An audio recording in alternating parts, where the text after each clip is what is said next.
¿Qué necesitas para jubilar? ¿A qué beneficios sociales puedes acceder? ¿Cómo avanzan los proyectos de reforma previsional? Esta y todas tus dudas en torno a la seguridad social las resolvemos en Simple, la pizarra de Pizarro, con Eugenio Figueroa y Pedro Pizarro. Una presentación de AFP Plan Vital, socios de por vida. ¿Qué tal? ¿Cómo están? Bienvenidos a otro capítulo, otro programa de En Simple, la pizarra de Pizarro, como siempre, en Agricultura 92.1. Ustedes ya lo saben, todos los días domingo a esta hora, los días lunes, mañana tenemos estreno en nuestro canal de YouTube. YouTube ya tiene 100.000 suscriptores, para que lo anoten, para que lo tengan ahí dando vueltas. Si no lo han hecho, pinchan la campanita y súmense a los contenidos de Agricultura TV, donde estamos, reitero, los días lunes a las 21 horas con este programa. El dueño de la pizarra se llama Pedro Pizarro Cañas, invicto 5 partidos. No, mejor no me meto con el campeonato, no lo voy a complicar. ¿Cómo está, Pedro? Hola, Eugenio, ¿cómo estás? Un saludo a todos los que nos están acompañando hasta ahora. Gracias por la sintonía y por todos los mensajes que hemos recibido durante la semana. Por eso estamos manteniendo nuestro programa y estamos creciendo cada día más. Vamos invictos, la U hace 5 partidos que no pierde y estamos en el parate o el receso, depende de si eres más argentino o menos para decir el término.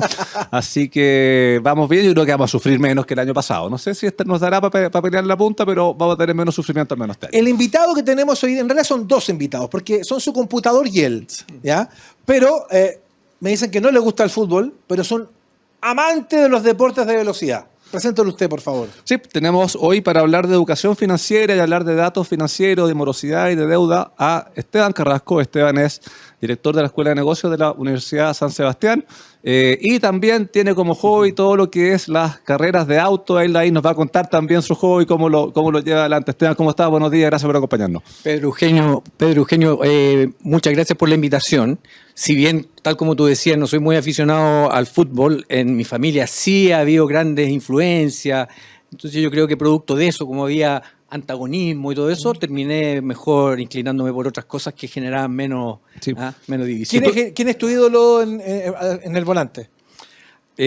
Bueno, ahora, por supuesto que Max Verstappen está rompiendo todos los récords en Fórmula 1. Yo sé que para mí la Fórmula 1 se murió el 1 de mayo del 94, pero... Sí, pero... Y claro, y hablando, no somos muy nuevos nosotros, entonces hemos visto hartas cosas, y por supuesto que Ayrton Senna indudablemente fue un ídolo y una inspiración, yo creo que para muchos pilotos que era la época en que competían Senna con Prost, y que eran los dos que peleaban ahí en los primeros lugares. De hecho, yo soy de los que cree que Schumacher con Senna, no sé si se hubiese convertido en Schumacher como un competidor como Senna. Y una inspiración para muchos aficionados como yo, que aunque andemos en karting, creemos que vamos a 300 kilómetros por hora y no imaginamos todo eso. Tony Bronson y todo eso. Tony Bronson, claro, absolutamente. ¿Tú corres en qué categoría, qué auto es el tuyo? Mira, yo estoy corriendo en un campeonato que es nuevo, que debutó este año, que está al alero de varios autódromos en distintas partes del país, que se llama la Unión Nacional de Autódromos, donde compiten autos que son estándar, sin mucha preparación, del año 2003 en adelante, 1.500 o 1.600 centímetros cúbicos. Entonces se preparan principalmente medidas de seguridad, jaula, suspensión y todas esas cosas, y el motor con una preparación básica, y que se corre, por ejemplo, La Serena, San Antonio, Temuco y otros lugares más. Sí, ¿y es un hobby muy caro o los auspicios permiten hacer? Porque al auto, por poca cosa que uno le haga, tiene que poner la jaula, la medida de seguridad y cosas, y todo eso cuesta, y los traslados también. Sí, la verdad que no es para nada barato, ¿cierto? Y la mayoría de quienes participamos de forma aficionada, lo hacemos con nuestros propios recursos, y por ahí nos ayudamos entre todos. Algunos ayuda con algún repuesto, otro con algún servicio, y fíjate que precisamente por eso es que nace este campeonato, para hacerlo más accesible. Por eso la preparación es más bien básica, de forma tal que pueda acceder más personas. Sí, bueno, hay gente que toma velocidad. Esteban es uno de esos. Yo conozco gente que cuando tiene una deuda agarra y se va y desaparece y huye y es inubicable y todo eso. Y hemos venido un poco a hablar de eso, ¿no? De la deuda, de cómo se está presentando el fenómeno de la deuda en estos días, ¿no? En un año donde económicamente la situación no está fácil. Y seguramente te vamos a hacer más de alguna pregunta práctica respecto de cómo enfrentar un bolsón de deudas importante. Pero Sí. Pedro, tú tienes un informe que es la base un poco de la entrevista que vamos a tener con Esteban. Sí, pues yo aquí tengo un informe que es bien voluminoso, tiene harto material, que ahora es el informe número 39. O sea, esto viene con Así una es. evolución que está hecho entre la Universidad de San Sebastián y Equifax. ¿Qué es este informe? ¿Para qué sirve el informe de deuda morosa? ¿Desde cuándo viene? ¿Cuáles son sus objetivos? Mira, tal como tú mencionas, es el informe número 39, se hace de manera trimestral, por lo que ya en abril próximo vamos a estar cumpliendo 10 años con este informe. Y nace precisamente por el interés de la Universidad de San Sebastián en poder informar, tener mejores datos de lo que es la conducta financiera de las personas y también poder proponer algunas medidas, algunas acciones que vayan en pro de mejorar esta situación. Sí, 10 años ya. Y 10 10 años años. en los cuales en Chile hemos tenido diversos fenómenos. Absolutamente. 10 años entre medio con una pandemia, con situación económica como más de crecimiento. Algún perdonazo en el camino. También Así es. hubo algunos, situación económica como actual un poco más deprimida, un poco menos acelerada, que estamos, y todo eso te va marcando un dato de las personas que tienen más deuda, menos deuda. ¿Qué podemos decir a grandes rasgos del comportamiento que se ha visto estos 10 años respecto de cómo somos los chilenos en sus deudas morosas? Bueno, hay varias cosas que se podrían comentar. Por ejemplo, que existe una tendencia, o mejor dicho de otra manera, como una base permanente de personas que están en situación de morosidad. Dentro de este informe nosotros distinguimos entre personas que entran al sistema por primera vez, otros que son intermitentes, que entran, salen, ¿cierto? Pagan y después vuelven a entrar, y otras personas que ya llevan más de 24 meses informados, incluso hasta 4 años. Entonces, ahí hemos visto que de los 4 millones y un poquito más que son personas que están en situación de morosidad, existe un piso que son más o menos 3 millones que están en forma permanente y que se va moviendo. No sabemos si son los mismos, evidentemente, pero más o menos ese es el número de personas que permanentemente está. Y lo otro, por supuesto, que en distintos periodos, con distintas situaciones, crisis, pandemia, hemos visto cómo la gente se comporta cuando tiene más o menos liquidez.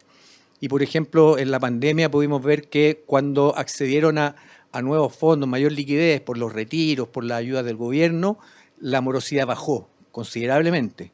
Y al mismo tiempo hemos visto que cuando se han hecho estos perdonazos, como tú mencionas, o más que perdonazos, ¿cierto? Que se han dejado de informar cierto tipo de deudas, las deudas educacionales, las de servicios básicos, entonces ha disminuido la cantidad de personas en situación de morosidad y al poco tiempo agarra nuevamente una tendencia al alza, que es lo que hemos estado viendo los últimos trimestres. Sí. ¿Y qué tipo de deuda se informa acá? Porque a ver, uno puede tener una deuda más o menos relevante, puede tener la deuda del TAC de alguno que se te olvidó o no te llegó el mail, o puede tener la deuda del crédito hipotecario o del crédito de consumo por sumas mayores. ¿Considera todo tipo de deuda este informe o algunas nomás? Mira, lo más simple es mencionar lo que no considera, porque después okay. cae todo el resto. Entonces, primero, lo que son servicios básicos no está dentro de este informe. No significa que no haya morosidad, sino que no se puede informar públicamente, ¿ya? Entonces, Perfecto, ya. Entonces, no está dentro de este informe. Tampoco están las deudas de educación, que por este cambio legal que hubo el 2019, 2020, que salieron aproximadamente 500.000 personas, y lo otro que no está son las deudas morosas en autopistas. Perfecto. Todo el resto está. Si tú dejaste de pagar el cable por algún periodo de tiempo y te lo informan, te atrasaste un mes, aunque no sé si es buen ejemplo del cable, porque puede estar dentro de servicios básicos, pero si dejaste de pagar la cuota de un crédito de consumo, de un refrigerador, un mes, se informa. Si la dejaste de pagar nuevamente, ya tienes dos informaciones. También están los hipotecarios, la letra del auto y cosas de ese tipo.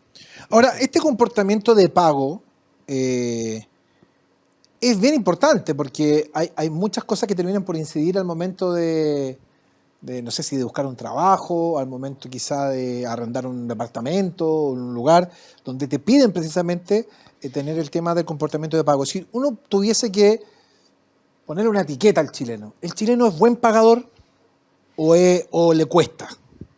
Yo creo que aquí hay dos cosas, no es ni lo uno ni lo otro, ¿ya?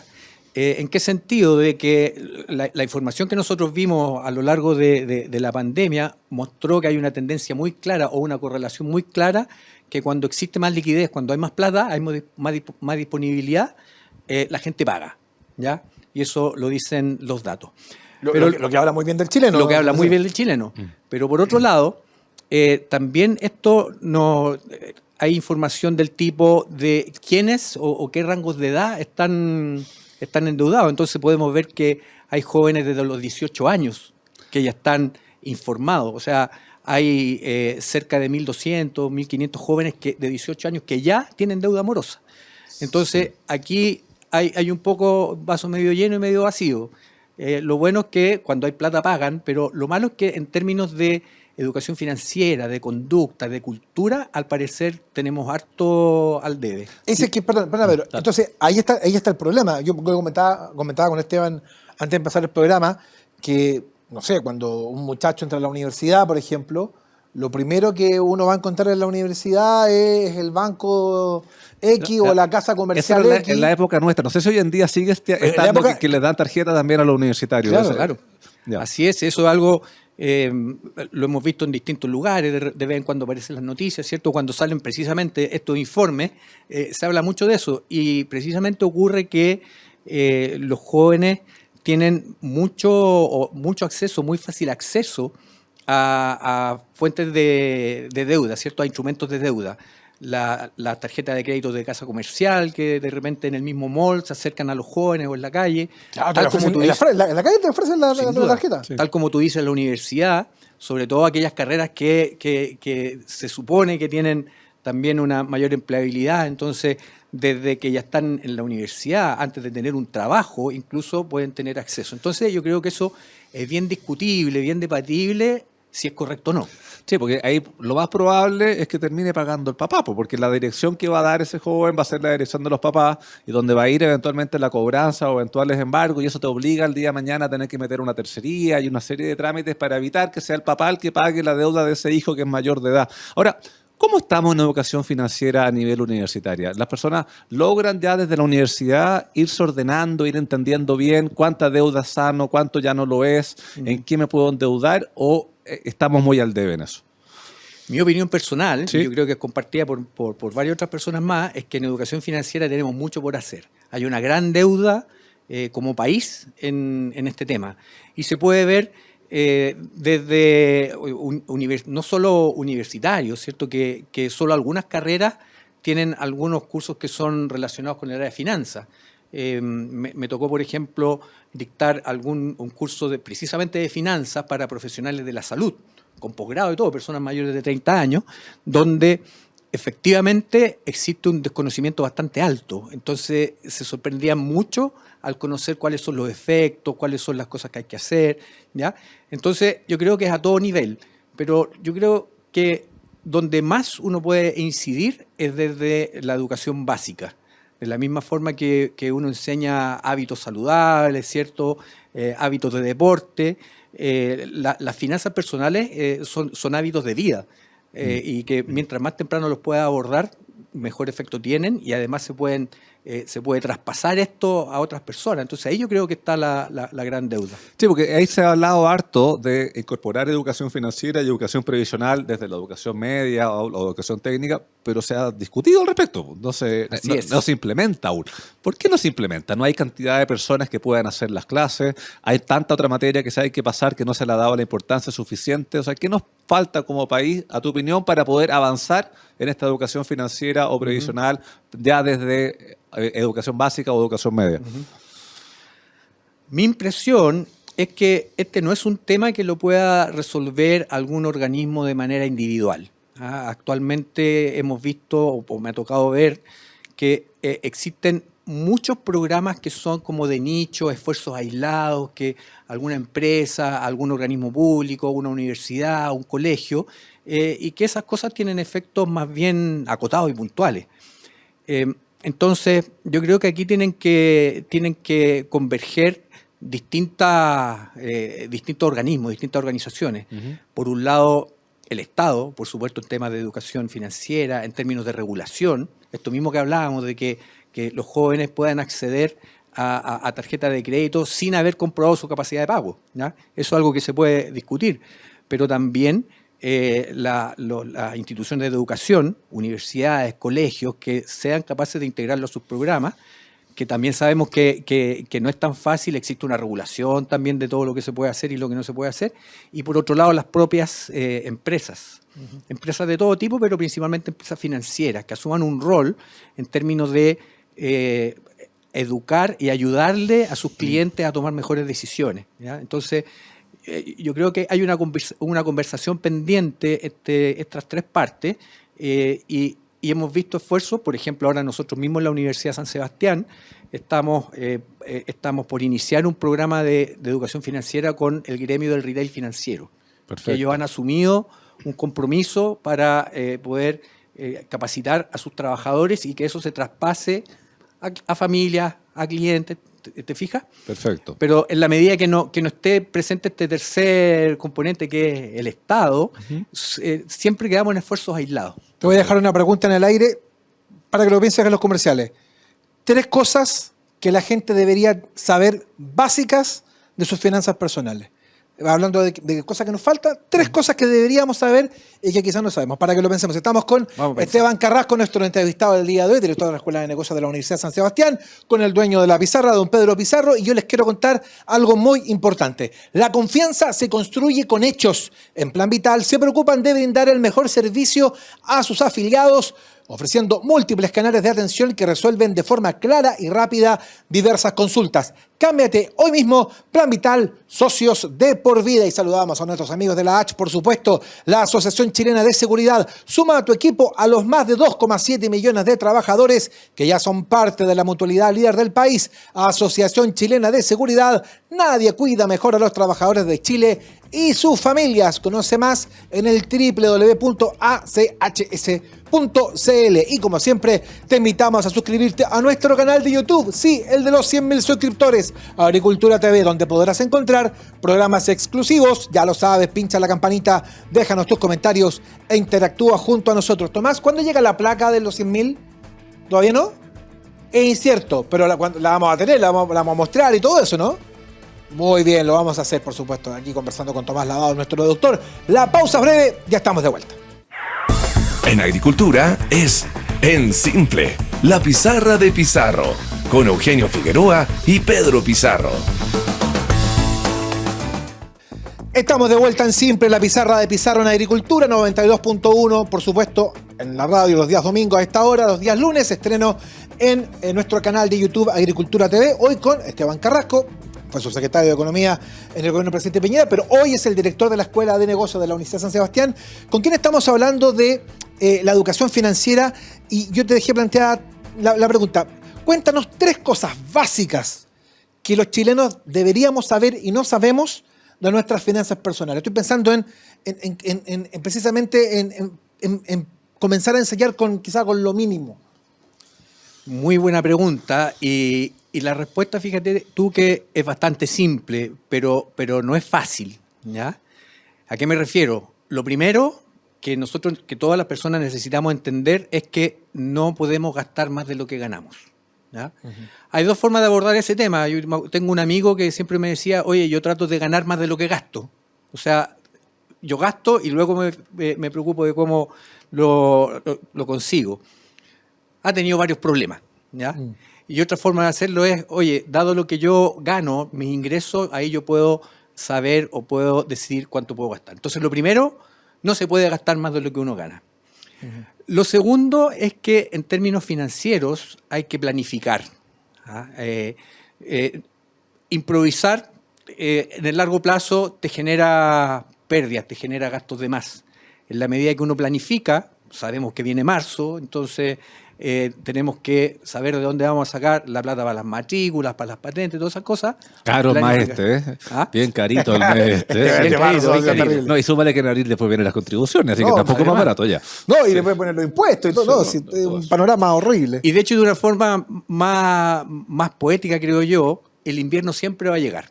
Entonces hay que estar preparados para el futuro. Y ahí viene la tercera recomendación, ahorrar, ¿ya? Ahorrar aunque sea una mínima parte, Porque ahorrar, aunque sea $1, 10 pesos, lo que sea, genera hábito.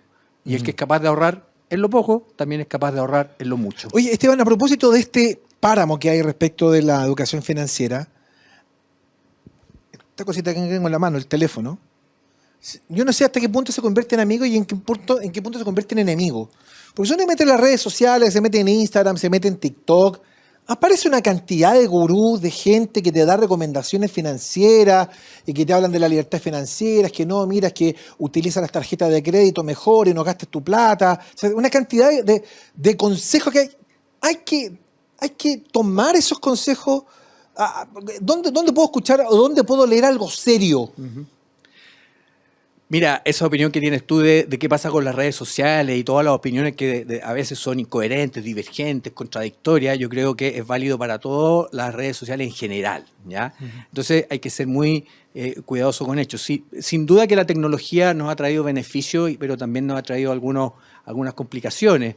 Los beneficios en el sentido de que la información está mucho más accesible. Y la complicación es porque estamos bombardeados de información. A lo que tú mencionaste de estos gurús que dicen qué es lo que hay que hacer o qué no hay que hacer, yo además agregaría a todas las personas que se dedican a influenciar las conductas de compra de las otras personas, de los jóvenes. O sea, cuando nosotros éramos chicos, nosotros comprábamos las zapatillas de un jugador de fútbol porque el tipo era bueno y nos influenciaba su forma de ser. ¿Ya? Un cantante porque su propuesta cultural era buena. Hoy en día, lo que yo he visto personalmente es que hay personas cuya trabajo y su labor es influenciarte a ti para que compres. O sea, no tienen otro valor agregado más que eso, más que influenciarte. Entonces, ¿cuáles son las recomendaciones un poco atendiendo tu pregunta? ¿Dónde se puede encontrar información fidedigna?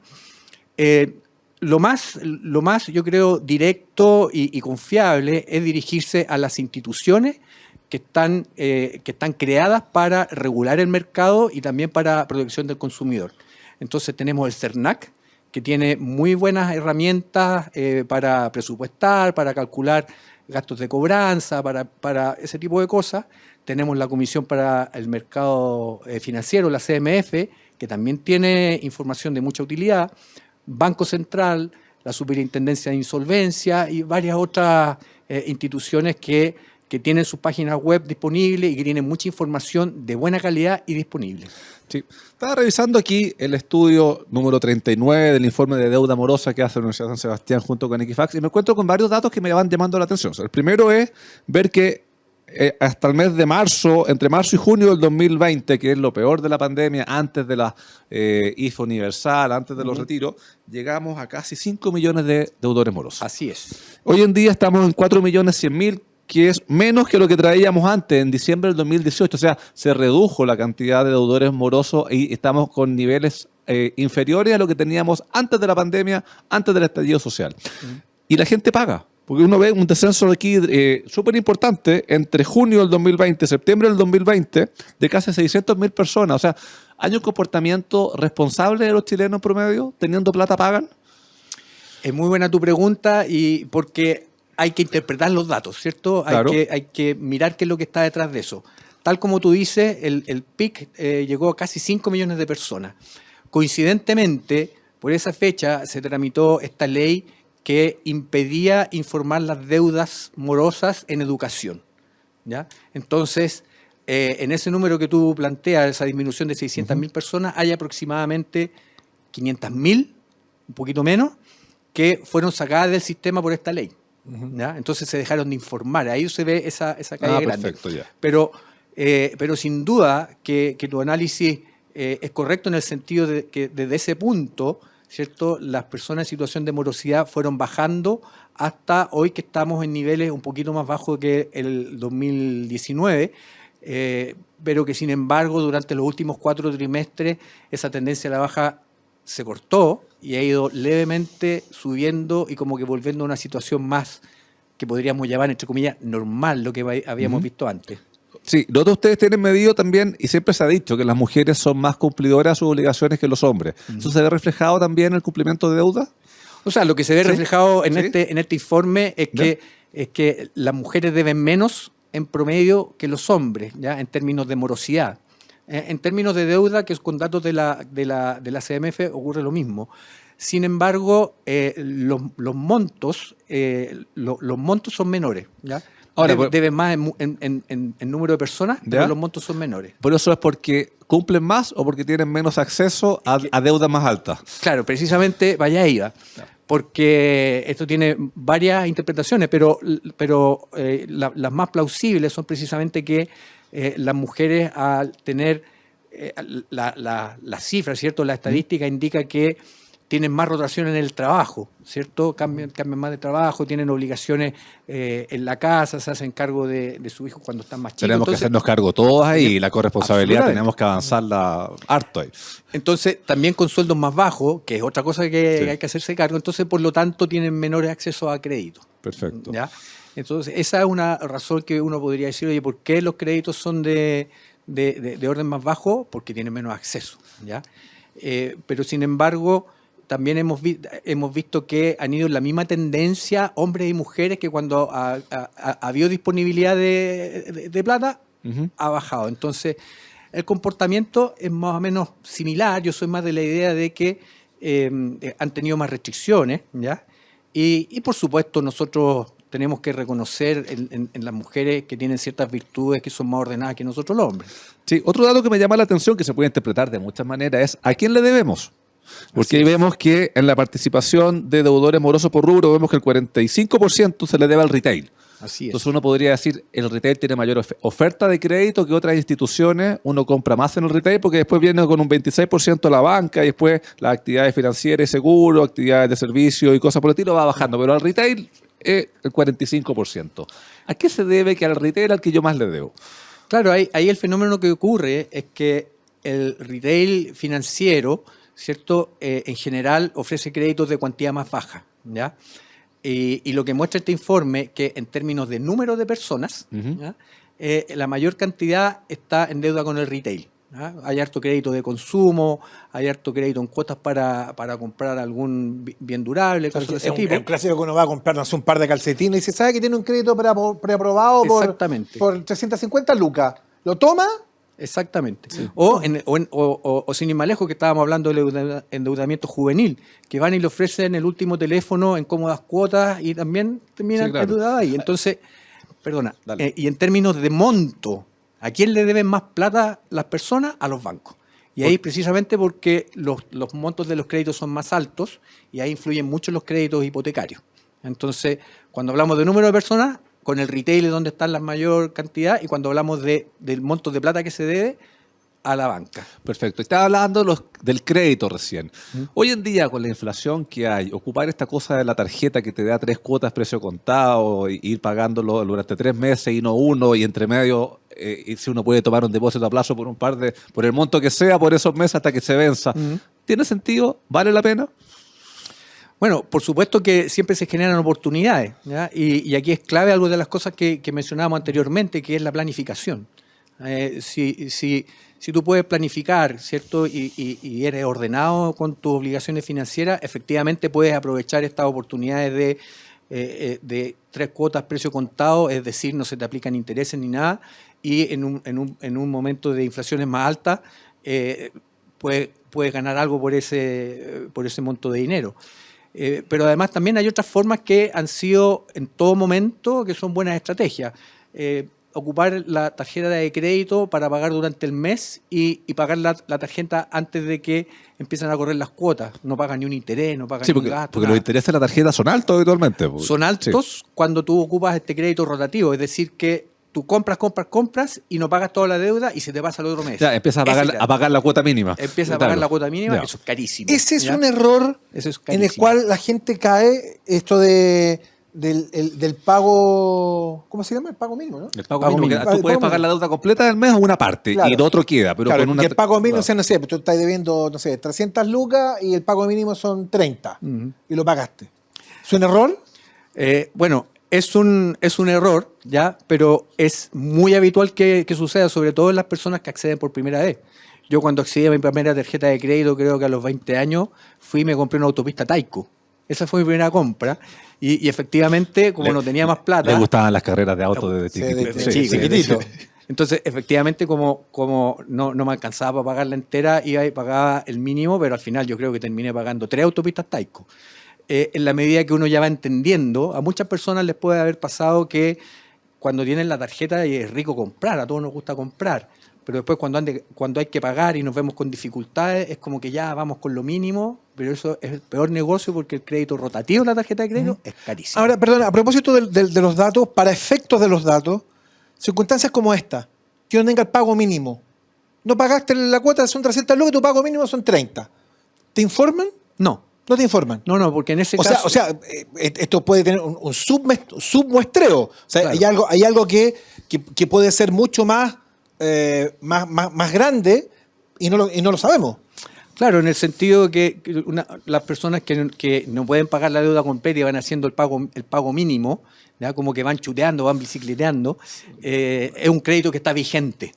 Y lo que nosotros vemos acá son créditos que ya están informados y morosos. Sí. Entonces, hasta que se te podría rompe ser la eso. cadena, porque claro. Claro. El que tiene un gasto promedio de 300.000 y va pagando el mínimo, al siguiente ya son 600, ya son 900 y va pagando el mínimo, y el remanente te van aplicando intereses. Claro, esa cadena es complicada salir. Una vez que uno ya entró a esa cadena y no pudo pagar la primera cuota o la segunda cuota y fue pagando el mínimo, ya a la tercera ya tiene el gasto de 3 meses acumulado ya. Y salir Así de es. ahí, ¿qué se hace? Uno se va a un crédito de consumo, consolida las deudas, busca una tasa más baja. O se te rompe la cadena de la bicicleta y Exactamente. y queda la catástrofe. Es una muy buena pregunta porque hay muchas personas, creo yo, que se ven en situaciones como esta. Yo creo que no son pocas. Y que en algún momento tienen una deuda con la casa comercial A, con la B, con el banco, con alguna otra institución y se ven en esta situación. ¿Qué es lo que se puede hacer? Una de las formas precisamente es lo que tú mencionabas, que es consolidar deuda. ¿Ya? Cada uno de los créditos que toma la persona o una persona tiene distintas condiciones. Tiene una tasa de interés, tiene ciertas comisiones, tiene ciertos cargos por cobranza, etcétera, que quizás es difícil de manejar y que pueden crecer mucho.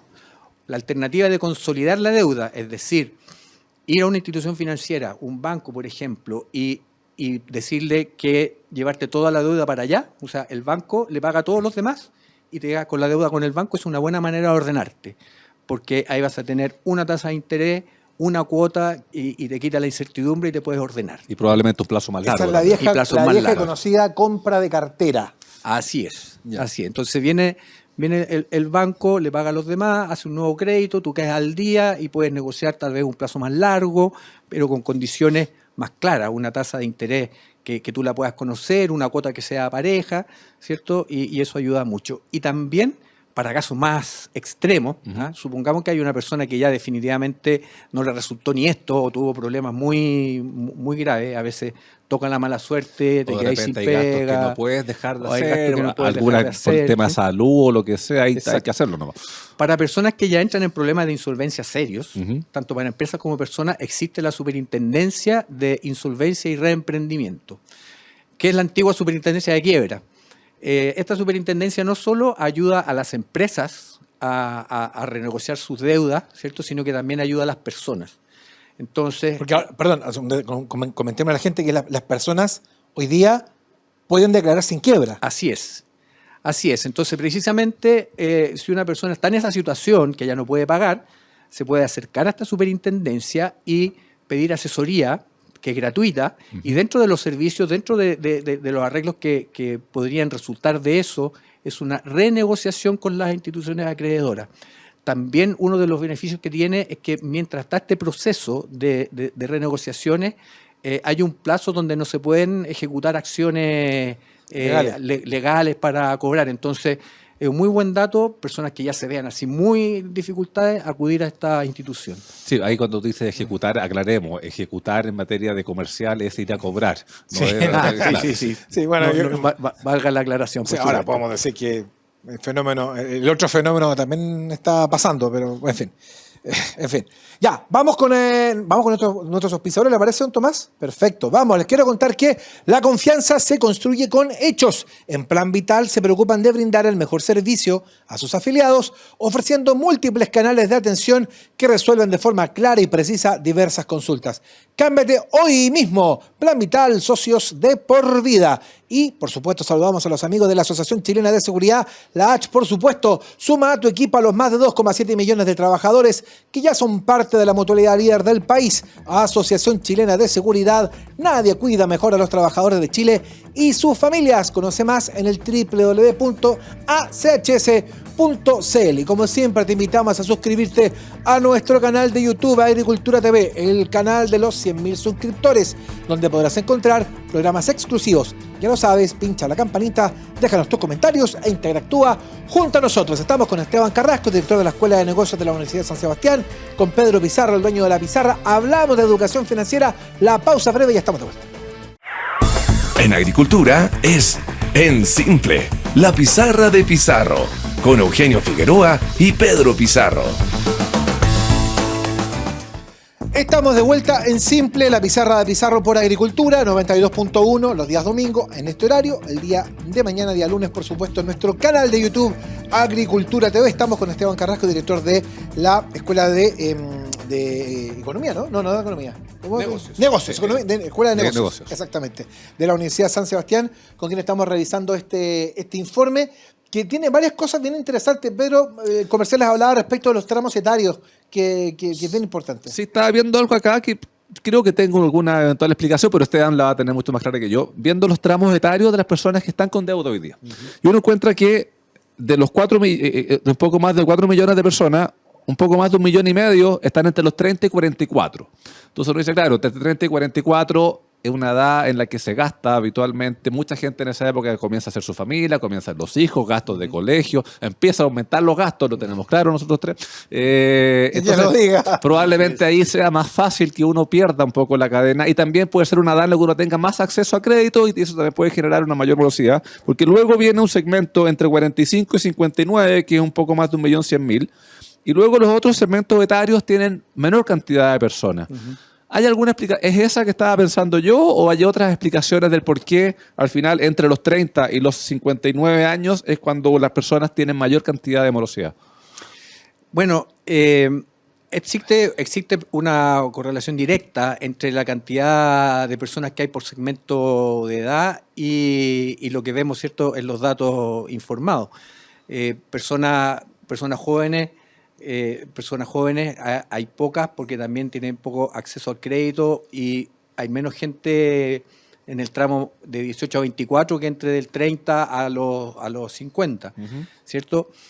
Y tal como dices tú, hay una edad en que, primero, tenemos más acceso al crédito; segundo, tenemos más razones por las cuales endeudarnos, ¿cierto? Nos compramos una casa, un crédito hipotecario, o compramos un auto, o queremos remodelar la casa, y existen más posibilidades de endeudarse y existen más posibilidades de pago. Y esto también lo saben las instituciones. Entonces van ajustando la calificación de riesgo de acuerdo a eso. Entonces, por supuesto que en la medida que existe más gente con capacidad de pago, también existe más gente que va a tener problemas en algún momento. Gente que pierde el empleo, o que tuvo algún gasto inesperado, ¿cierto? Y que están obligados a endeudarse. Una cosa interesante de destacar es que son dos cosas. Primero, que existen en el segmento más de menor edad, de 18 a 24, existe una cantidad no menor de jóvenes en situación de morosidad. No estamos hablando de que tengan deuda, sino de que estén morosos. Y yo creo que una señal súper preocupante es que jóvenes de 18 años, es decir, que recién salieron del colegio y muy probablemente no tienen alguna fuente de ingreso permanente, ya están informados en el sistema. Y por otro lado, que también existen personas de 60 años o más que están informados en el sistema, son menores, pero en proporciones algo importante, y que también de alguna manera indica que en la tercera edad también hay dificultades, también se pueden presentar imprevistos, que afectan estos números. Oye, a propósito de los segmentos etarios que mencionaba Pedro hace un instante, también hay algo que a mí me llama mucho la atención y que también lo quiero linkar con otro dato que contamos en el bloque anterior, que tiene que ver con el grupo socioeconómico más endeudado. Y yo leía que cerca de el 40%, quizá un poquito más, de las personas que se encuentran informadas son personas que pertenecen a grupos medio bajo, en línea general. Así es. Y eso a lo mejor tiene una relación directa con el detalle que nos contabas en el bloque anterior, que el mayor endeudamiento se da con el retail. Esto tiene que ver también porque quizá el retail no tiene un nivel de exigencia tan alto y a lo mejor para las personas de sectores socioeconómicos más bajos les es más fácil acceder a ese tipo de deuda. Claro, por supuesto que están las razones que tú comentas y a eso también podemos agregar que existe un menor nivel de educación financiera, ¿cierto? En eso podremos estar de acuerdo. Y también existen muchas formas de endeudarse. O sea, para comprarse una zapatilla te ofrecen un crédito, para comprarte un celular te ofrecen un crédito. Entonces, después a la hora de pagar, cada una de esas cosas cuenta como una deuda. Te compraste una zapatilla en la tienda A y si no la pagaste es una morosidad. Y al lado te compraste un teléfono en la tienda B y si no lo pagaste ya son 2 morosidades y por muy poca plata. Y un dato interesante que sale acá es que de todas las deudas que hay, casi la mitad, 48% más o menos, son menores a 300.000 pesos. Entonces, eso da cuenta... Eso es de montos, hablando de montos adeudados. Adeudados. Entonces, casi el 50% de las personas que está informada en situación de morosidad debe menos de 300.000 pesos. Y eso tiene que ver mucho con lo que tú mencionabas, que el retail, en el retail hay mucho acceso a créditos que muchas veces los requisitos son bajos, pero son a cambio de una tasa de interés más alta, ¿ya? Claro. Porque este estudio le tiene que convenir a la institución. Entonces, son muchos créditos de baja cuantía y cuando la persona enfrenta una dificultad, deja de pagar varias cosas al tiro. O sea, como sí, te decía, claro, la zapatilla, el teléfono, el viaje. Claro, y estamos hablando también de montos de deuda que tampoco justifican una cobranza judicial de la misma porque puede terminar costando más caro las notificaciones y cosas y por eso que quedan informadas ahí. Si alguien quiere conocer más detalles del informe, ¿dónde lo puede encontrar? ¿Está en alguna página web? ¿Lo puede pedir? Sí, esto está en la página web de la universidad, uss.cl. Hay ahí un link a las noticias que van saliendo de forma permanente y ahí lo puede encontrar y descargar. Ya, y yo supe, comentábamos fuera de pantalla, que están lanzar un curso para que los empleadores puedan incorporar a sus trabajadores en esta de educación financiera, y eso puede tener repercusiones súper importantes también en el tema previsional, porque una persona que se acostumbra y aprende a ir viendo cómo puede tener una mejor educación financiera, aprende el valor del ahorro, también va valorizando lo que es el ahorro de largo plazo, que termina siendo el tema previsional. Eso ya está, va a estar pronto. ¿Cómo va ese tema? Esto nace de una iniciativa conjunta de la Universidad de San Sebastián con el retail financiero, ¿ya? Por un lado, la universidad ha entendido la necesidad de generar acciones de educación y lo hemos hecho en distintos frentes, en colegios, en asociaciones gremiales o comunales, ¿cierto? Y por otro lado, el retail financiero también ha entendido que tiene una responsabilidad con este tema. Entonces, así nace esta idea, que es un programa de educación financiera orientado a trabajadores, ¿ya? Donde se van a entregar algunas herramientas y conocimientos muy puntuales y de uso diario, como leer una cartola del banco, que a veces es imposible entenderla, de una tarjeta de crédito, cuáles son los distintos tipos de deuda que uno puede adquirir, cuáles son las instituciones donde uno puede ir a reclamar sus derechos, cosas de ese tipo, y que estamos próximos ya a partir, y espero que pueda ser el próximo mes. Va a ser con franquicia Sense, este es un dato importante, una buena noticia. Sí. De esa forma los empleadores podrán solicitar este curso y podrán cargarlo un 100% y en otros casos con un copago bastante menor. Depende del monto de la remuneración del trabajador. En ese exacto, caso. Depende del monto. Van a poder acceder a a estos cursos para sus trabajadores. Claro, pero ya seguimos hablando de los esfuerzos individuales, un esfuerzo importante acá de la universidad, poner el curso a disposición de los empleadores que nos estén escuchando, motívense, porque creo que es una herramienta súper importante que uno le pueden dar a sus trabajadores respecto de cómo acceder a esta educación financiera, consejos prácticos para irse ordenando, para ir teniendo una vida más tranquila. Si nadie duerme bien cuando está endeudado. Así y cuando es. dice, se me viene la cuota, se me viene la tarjeta, el dividendo, ¿de dónde lo pago? Claro, esa cosa afecta al día a día y eso también afecta cómo uno está en el trabajo. Así que Así es. es una herramienta súper interesante. Sin duda, sin duda. Ahora, esta es una iniciativa que me imagino busca permanecer en el tiempo e ir ampliando su base, ¿no? Porque Así es. lo que comentabas tú, esto tiene distintos estadios, ¿no? Seguramente el tema de los trabajadores es muy importante, pero también tú comentabas que esto debiese ser quizá mucho más integrado a la educación formal, Sí. pensando quizá en los niños, pensando quizá en los adolescentes, para que cuando entren a la vida laboral a los 18 años tengan más o menos una idea meridiana de cómo funciona el sistema y qué hacer para evitarse un problema. ¿Tú crees que hay iniciativas políticas públicas que estén empujando precisamente esa vía? Porque lo que tú nos cuentas respecto de retail financiero en la universidad es una gran iniciativa, pero es una iniciativa que viene del mundo privado. ¿Debe existir una política pública que apunta a eso? ¿Se está haciendo algo? Sí, sin duda que se hacen varias cosas. Sin embargo, no corresponde a una política pública integral, ¿ya? Me refiero que, por ejemplo, el CERNAC ha hecho su esfuerzo y tiene sus cursos de educación financiera, ha trabajado con colegios, pero obedece mucho a quien está de turno en el CERNAC y las condiciones del entorno y muchas cosas más. También existen otras instituciones privadas que han hecho cosas similares. Entonces yo podría decir que sí hay, ¿ah? Como te decía, el CERNAC, la CMF, el Banco Central tiene su propio material, pero falta esta política integrada. Ahora, nosotros, por ejemplo, como universidad, estamos generando este programa y también nos acercamos, o a veces se acercan a nosotros, colegios donde podamos transmitir o entregar ciertos conocimientos y herramientas a jóvenes de educación media, ¿ya? También en asociaciones o en juntas vecinales.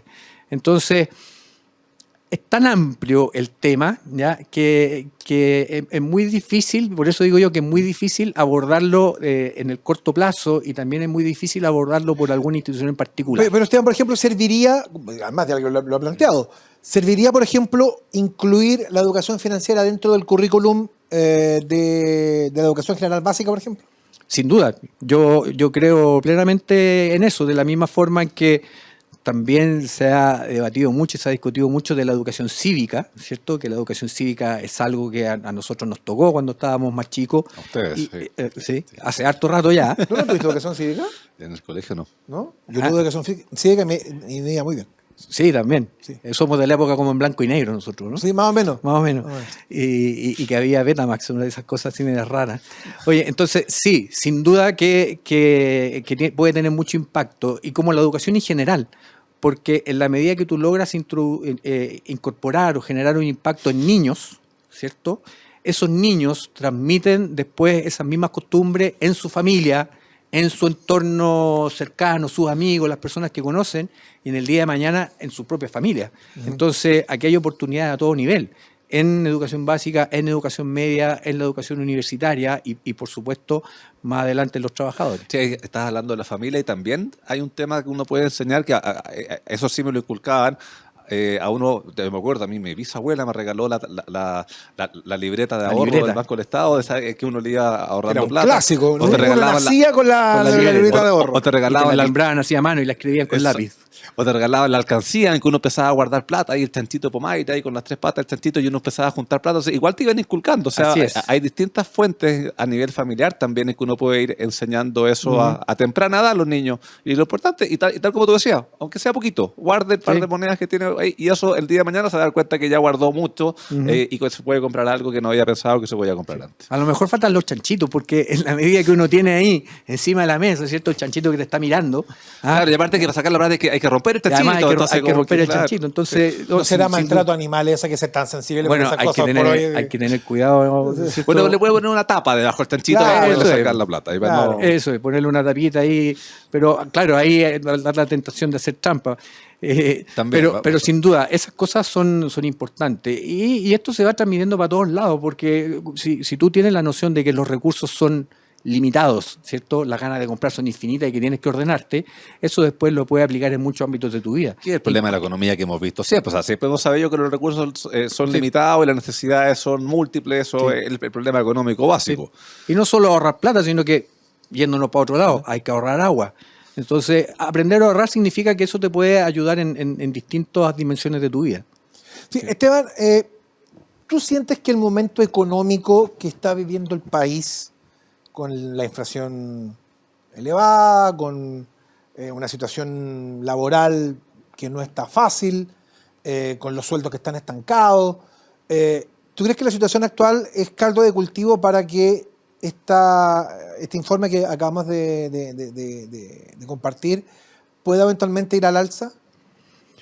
Yo estoy absolutamente de acuerdo con eso. Y hay varios factores que se combinan un poco para aventurarse a pronosticar algo como eso. Que hubo un momento en que abundó la plata, ¿cierto? Entonces, Por los retiros. por los retiros, por la ayuda del gobierno, ¿cierto? Entonces, pasaron varias cosas. Hay muchas personas que gastaron sus ahorros, hay otras personas que se endeudaron, ocuparon la plata para un pie de alguna cosa y se endeudaron. Y por otro lado, hemos visto que esos efectos ya se han ido retirando, ya no hay más ayuda o las ayudas son mínimas, retiros muy poco probables, esperemos que se sigan... Esperemos que siga así. Se está discutiendo ahora por Se estos está días el discutiendo, tema. exactamente, así Sí. que, pero yo creo que es muy poco probable. Y si sumamos a eso que estamos empezando un año donde todos los indicadores plantean que va a ser un año difícil, donde el producto se va a contraer, donde muy probablemente el desempleo va a crecer, los salarios reales van a caer, entonces no podemos ser optimistas, creo yo, respecto de Sí, eso. ahora, O sea, eso sí te puede generar una presión, yo sé que pero te puede generar una presión o un intento populista de en esas condiciones vayamos con más plata. Y eso sí nos puede generar el problema de vuelta del cual vamos saliendo hoy día. Hay que ver cuánto puede la autoridad aguantar la presión de eso. Sí, yo espero que hayamos aprendido de lo que hemos estado viendo el último par de años, en el sentido de que reconocer que cuando hay más plata en el sistema del que se supone que debiera haber, la economía se sobrecalienta, todos gastan más, pero después hay que pagar la fiesta. Entonces, Siempre. y la única manera de pagar la fiesta que hicimos es después apretándose el cinturón cuando corresponda. Vamos a tener que cerrar Nos estamos sobreendeudando en el a tiempo. la velocidad a la que corre Esteban Carrasco. Déjame contarte que la confianza se construye con hechos. En Plan Vital se preocupan de brindar el mejor servicio a sus afiliados, ofreciendo múltiples canales de atención que resuelven de forma clara y rápida diversas consultas. Cámbiate hoy, Plan Vital, socios de por vida. Agradecerle a Esteban Carrasco que haya venido a contarnos, a hablarnos de este tema tan importante que es la educación financiera y, por supuesto, comentar este informe tan importante. Muchas gracias, Esteban. Encantado y muchas gracias a ustedes por la invitación. Siempre es bueno poder transmitir algunos conceptos, algunas cosas que le sirvan a la gente. Sí, pues gracias Esteban por habernos acompañado hoy día. Te estaremos invitando prontamente para seguir hablando de este importante tema. Y a ustedes que nos acompañaron hoy día, muchas gracias por la sintonía. Pásenlo bien esta semana y nos vemos la semana que viene. En Agricultura fue En Simple, la pizarra de Pizarro, con Eugenio Figueroa y Pedro Pizarro. Una presentación de AFP Plan Vital, socios de por vida.